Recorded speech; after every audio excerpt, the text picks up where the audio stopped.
자, 지구촌 뉴스 시간입니다. 자, 이주아 리포터 연결돼 있죠? 자, 이주아 리포터 안녕하세요. 네, 안녕하세요. 예. 자, 오늘 첫 번째 해외 소식 전해주시죠?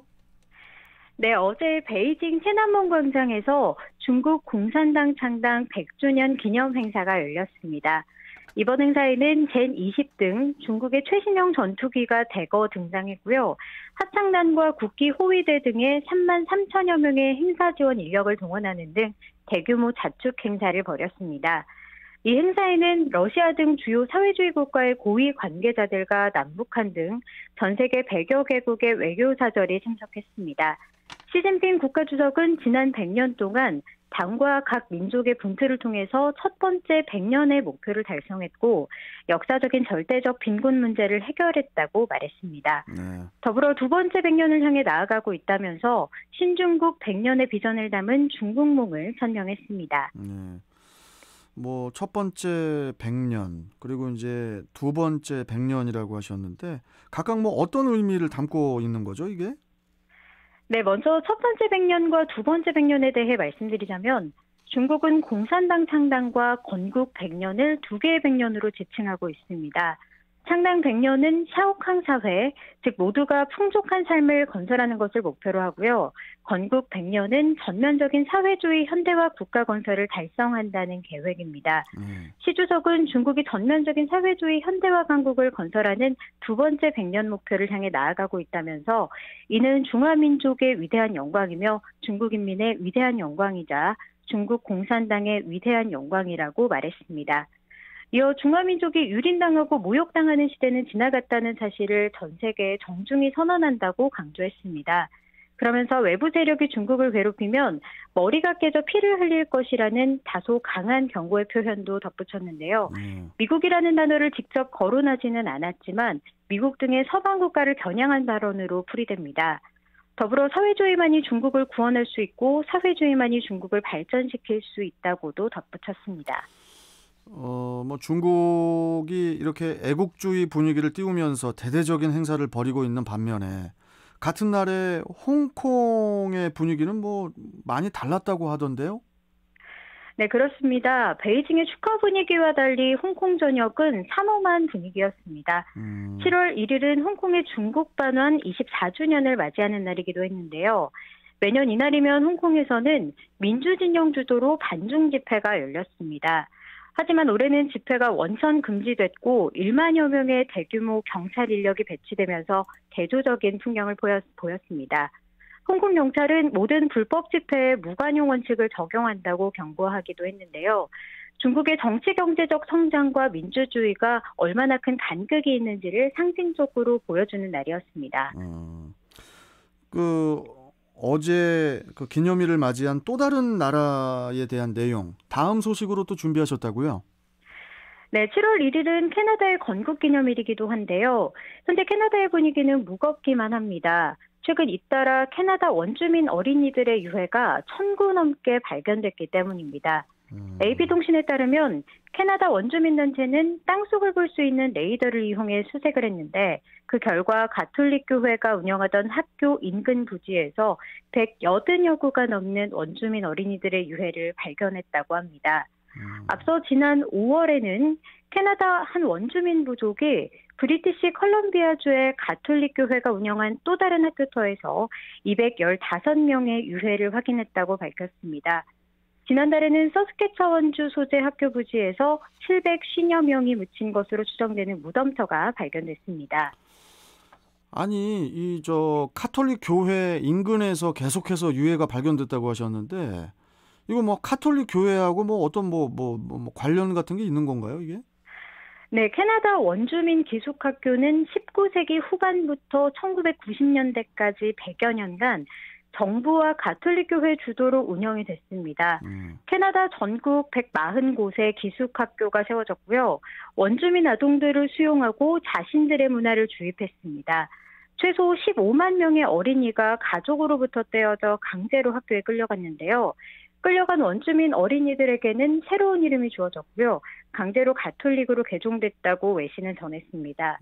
현지 매체는 학교로 강제로 끌려간 어린이들이 기존에 사용하던 언어를 쓰지 못했고 이를 어기면 신체적, 성적 학대를 받았다고 설명했습니다.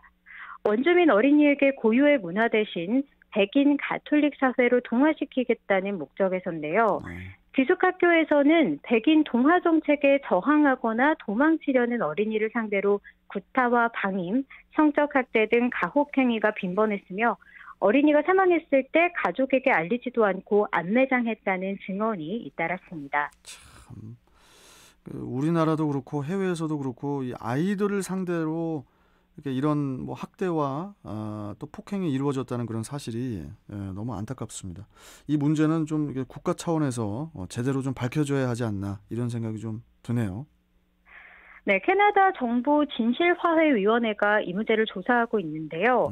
원주민 기숙학교에서 학대 방치 등으로 숨지거나 실종된 어린이가 최소 4천 명은 넘을 것으로 추정하고 있습니다.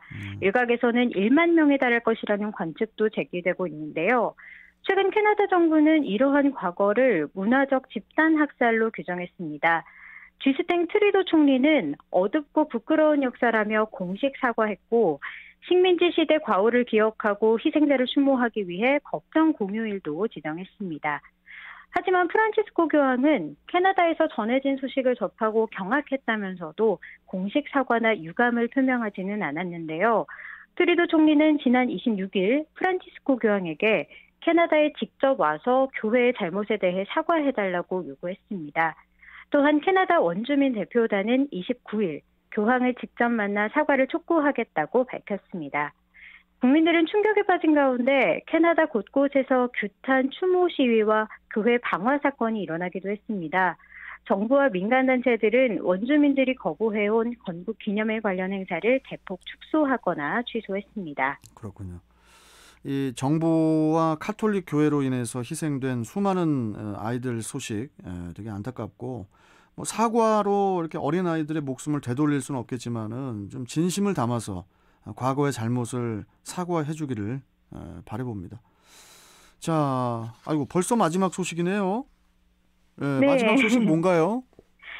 네, 현재 시간으로 지난 5월 20일 스리랑카 앞바다에서 플라스틱 알갱이와 화학물질을 잔뜩 실은 컨테이너선이 침몰한 사고가 발생했는데요.